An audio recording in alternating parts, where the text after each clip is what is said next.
वाढत चाललेली आहे आणि तब्येत हळूहळू लागत चाललेली आहे.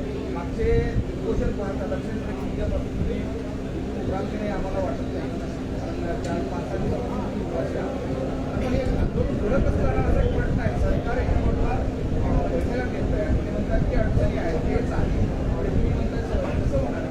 हे बघा, मी तर मरुस तरी इथून उठणार नाही. आपली एक तर विजय इथून जाणार नाही तर मग अंत्ययात्रा गावाकडे जाणार. आपण हटत नाही, मी हटत नाही. मी एकदा बोललो ना, मी ते करतो. माझा स्वभाव, मी जीवन जगण्यात महत्व नाही देत. मी आयुष आरामाला महत्व देणारा माणूस नाही. आयुष आरामाला कुणी महत्व दे, मी समाजाच्या आयुष आरामाला महत्व देतो. नसता इतका जीव जाळून घेतला नसता. बघा, त्यातला 2 डॉक्टर आले, त्याला नाही रक्त निघलं माझ्या अंगात. विचारा त्याला, रक्तच नाही निघलं. त्याने मग सुया टोचल्या, ते काय करू चेपट होतं, ते मग चेपट कोचून बघितलं काय करू, त्याला काहीच नाही. मी स्वतःच्या शरीराचे कधी विचार नाही करत. समाज मला किती सुखी करता येईल, आनंदी करता येईल, यासाठी मला काय योगदान त्यांच्यासाठी देता येईल. मी सांगितलं त्या दिवशी, मला जर देवेंद्र फडणवीस म्हणला तुला लयच समाजाची माया आहे, तुला आरक्षण देतो पण तुझ्या अंगाचा पूर्ण काटाडा काढून दे, एका क्षणात काढून दे. मी मरणारा नाही वेळ, एका गरीबाच्या घरातून मी आलोय. मला समाजाचे लेकराचे किती हालत माहिती. तुम्हाला पद कधी येते, पैसा कधी येईल. एकदा जर लेकी बाळीचं वाटलं झालं, पोराचं वाटलं झालं, पुन्हा नाही येणार. आज मला सांगायचं नाही तरी सांगतो, विरोधी पक्ष नेता मोगा बसला होता, मला आधी माहित नव्हता. त्यांनी सांगितलं, ते म्हणले 3दा माझी पोरगी हुकली आणि कोणती प्रमाणपत्र निघाली तर मोठ्या कॉलेजला माझी पोरगी लागली. विरोधी पक्ष नेता याच व्यासपीठावर म्हणला, मला माहित पण नव्हतं. गरीब श्रीमंतांसाठी किती आरक्षण महत्वाचं आहे आता हे लोकांना कळायला लागले. म्हणून माझं म्हणणं आहे, मी मरायला भेट नाही. सरकार बैठका घेत आहे, वेळ काढूपणा करत आहे. मी खुला चॅलेंज दिले आहे, तुम्ही देवेंद्र फडणवीस मला इथं गोळ्या घातल्या तरी मी मरायला तयार आहे. त्याने मला जेलला उचलून केलं तर माझं जेलला मरण खुशी सुरू राहणार. आणि इथं जरी बसलं तर एक तर विजय घेऊन जाणार आहे आता, नाही तर मग यात्रा जाईल. मी कुठं म्हणतो आरक्षण द्या, मी याच्यापेक्षा काय करू शकतो?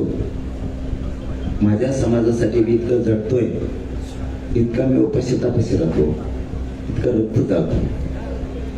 पोरं बाळा लेकरा बाळा मोठे होत म्हणून मी झटतो. मी माझं पूर्ण शक्तीपणा लावू शकतो. सरकार देणार का नाही त्याचा प्रश्न. तुम्हाला एक सांगतो, सांगायचं नव्हतं पण सांग. जर असंच होत राहिलं आणि जर मुंबईत पोराला कुठं काठीनं फिटीनं मारलं, काठीनं फिटीनं जर मारलं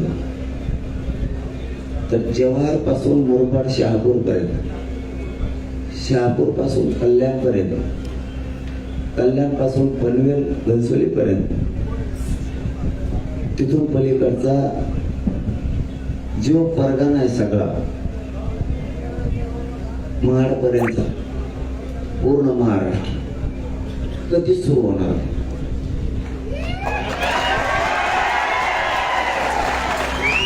कधी सुरू होणार? तिथून पलीकडचा सगळा महाराष्ट्र कधी सुरू होणार? तुमच्या रेल्वे यायच्या असल्या तर आमच्याकडूनच यायच्या, तुमच्या गाड्या यायच्या असल्या तर आमच्याकडूनच यायच्या, आमच्या हद्दीतले बोगदे सुद्धा तुमच्या चालणार नाही. शेवटी समाजाचा किती अंत बघायचा याला सुद्धा सीमा असते. माझा समाज आज नाही लढत, 45-40 वर्ष झालं खस्ता खाते. आमच्या अभ्यासात मोठे झाले, आमचे लढणारे गळून गेले. लोकांनी शांततेत मोर्चे काढले, लोकांनी बैठकात शांततेत सरकार सोबत घेतलं, घटनेत समजून सांगितलं, कायद्यात समजून सांगितलं, आयोगात समजून सांगितलं. इतके शांततेने मोर्चे काढून समाजाच्या पदरात प्रत्येक वेळेस अपमानच पडला. शेवटी माझा समाज नुसता अपमान सहन करायला नाहीये, नुसता तुमचा मार खायला नाहीये. आम्ही सुद्धा क्षेत्रीय मराठी संयमाला काही परिसीमा असते. किती दिवस सहन करायचं, त्याचा कोप काय होईल,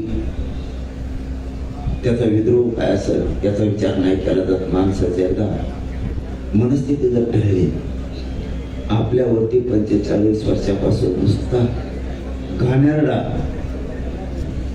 अपमानच होतोय, घाणेरडी वागणूकच दिली जाते. त्यावेळेस मेल्यातला समाज सुद्धा क्षत्रियाचं रूप धारण करतो, लक्षात ठेव. आणि मग त्याचा अकरा रूप नाही रोखू शकतो. मेलेला माणूस सुद्धा ज्यावेळेस त्याची अस्मिता जागी होती, त्यावेळेस त्याचा स्वाभिमान जागा होतो, त्यावेळेस तो ना लेकरा बाळाचा विचार करतो, ना समाजाचा करतो, ना पोरा बाळाचा करतो, ना पंच सरकारचा करतो. तो काय होणार आहे याचा विचार नाही करत.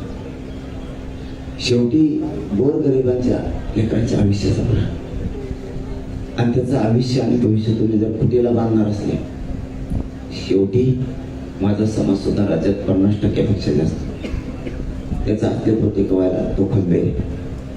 अशी वेळ येऊच नाही. आणि देवेंद्र फडणवीस जर आणली तर त्याला माझा नाविलाज आहे. याला जबाबदार सुद्धा देवेंद्र फडणवीस असणार आहे. आणि याच देवेंद्र फडणवीसमुळं मोदी साहेबाला आणि अमित शहाला सुद्धा डाग लागणार. त्याला आमचा नाविलाज आहे. तुम्ही मुंबई पुरते बोलाल, पण मुंबईच्या चारही बाजूच्या भिंती आमच्या आहेत. चारही बाजूचे तुमचे येणारे प्रभाव, तुमचा आर्थिक असन, सामाजिक असन, राजकीय असन, तुमचा व्यावसायिक असन, शेवटी आमच्याच भूभागातून तुमचा येतो, हे तुम्ही कधी विसरू नका. एकदा जर परिणाम सुरू झाले, तुम्हाला रोखणार नाही एवढं मात्र सांगून ठेवतो. ही धमकी नाहीये, ही महाराष्ट्राच्या हिताचं खरं सांगतोय. देवेंद्र फडणवीसमुळं महाराष्ट्र जर बिघडत चालला, अस्थिर व्हायला लागला, तर केंद्रापासून भाजपमधल्या मंत्र्याने सुद्धा देवेंद्र फडणवीसचा विचार करणं गरजेचं आहे. त्याच्या आडमोठेपणामुळं नुसतं मुंबईचं बेटच जर तुमच्यावर सांभाळायची वेळ आली तर तुमच्या जिंदगीवर फुकावं लागणार.